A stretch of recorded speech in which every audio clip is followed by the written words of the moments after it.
पूरी दुनिया में जमीन का उपयोग का तरीका बदल गया है। जंगलों को टुकड़ों में बांटकर काटा जा रहा है, कृषि का विस्तार हो रहा है और इसके अलावा मवेशियों का केंद्रित उत्पादन किया जा रहा है।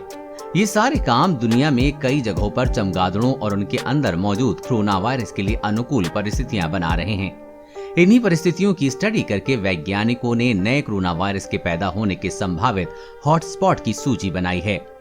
साथ ही ये भी बताया है कि इन जगहों से भी कोरोना वायरस चमगादड़ों से इंसानों में जाकर उन्हें संक्रमित कर सकता है।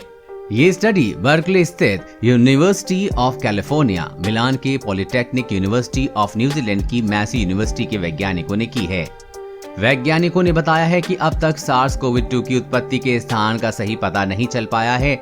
वैज्ञानिकों को ये पता है कि कोरोना वायरस ने पहले हार्सशू चमगादड़ को संक्रमित किया, इसके बाद वो इंसानों में फैल गया।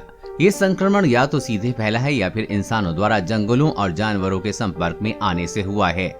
दूसरा तरीका है किसी माध्यम के जरिए से, जैसे चमगादड़ और इंसान के बीच पैंगोलिन का संक्रमित होना। नई स्टडी में पश्चिमी यूरोप से लेकर दक्षिण पूर्व एशिया तक के देशों को शामिल किया गया है, जहां पर जमीन के उपयोग का तरीका बदल रहा है। साथ ही हार्सशू चमगादड़ों की प्रजातियां मौजूद हैं।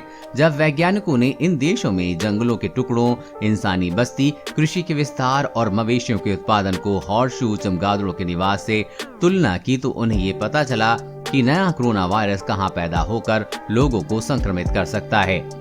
क्योंकि अब जो कोरोना वायरस पैदा होगा उसके लिए परिस्थितियां बेहद अनुकूल होती जा रही हैं।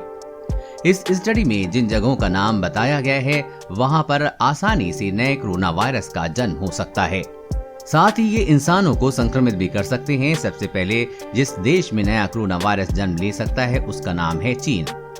इसके अलावा जिन जगहों पर कोरोना वायरस के नए स्ट्रेन या वेरिएंट आ सकते हैं या फिर नया कोरोना वायरस जन्म ले सकता है, उसमें जापान के कुछ हिस्से, फिलीपींस का उत्तरी इलाका, चीन का दक्षिणी इलाका और शंघाई सबसे पहले नए कोरोना वायरस के हॉटस्पॉट बन सकते हैं।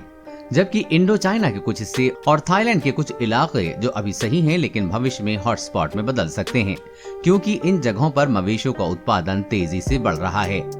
कोरोना वायरस और वैक्सीन से जुड़ी हर अपडेट पाने के लिए चैनल को सब्सक्राइब करें।